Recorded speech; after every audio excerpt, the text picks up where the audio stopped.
ano ba yung mas matimbang, yung pagmamahal or yung sakit, no? For me, kung mas matimbang yung sakit, of course, ang pagmamahal nandyan pa rin yan, right?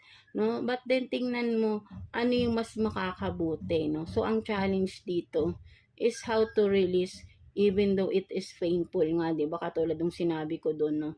With this queen, no? Kahit nasabihin natin kasing with the queen, no? Parang lahat nasa sayo na eh. Nasabihin natin gano'n, no? But then, nangyari pa rin yung kinakatakutan mo, no? Something like that, no? But then, ang sinasabi nga rito is release this, no?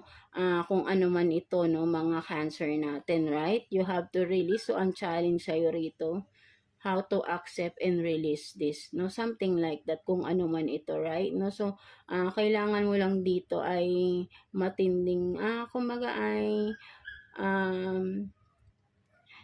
I know for sure, alam mo naman yung dapat mong ipagdesisyonan dito eh. Medyo may takot ka lang i-release kung ano man ito dahil masakit para sa'yo i-release ito. Something like that, no? But then, kailangan mong tignan rito yung both sides, no? Kung ano ba yung mas makakabuti, no? So, and that's you can decide, no? Something like that, no? Kung ano ang i-release mo. I-release mo ba yung person or i-release mo yung pain?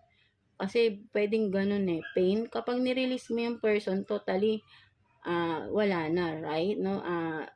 Over na, something like that. But then, kung i-release mo yung pain, you will still accept the person, kailangan, tanggalin mo na lahat yung mga nangyari, no? Totally wash out, back to zero again, mag-start all over, no? Kasi kung hindi mo kayang i-release yung pain, but then you want to keep the person, mag-aaway at mauulit lang, masasaktan kasi yung pain nandiyan pa rin, no? So, magkakaroon ka lang ng trauma, no? But then if you are ready, kailangan mo mag-decide, no? Dalawa lang yan, release the person or release the pain. So, mamili ka, that is your challenge, no? Mga cancer natin. So, alam ko nagigets nyo rin yung sinasabi ko doon, right?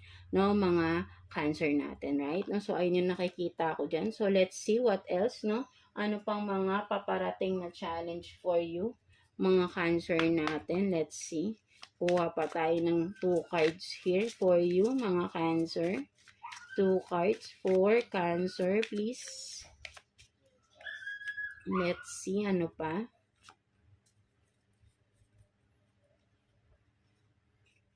So, you have this, inhale, exhale, and then, don't turn back. No, so talaga, no, talaga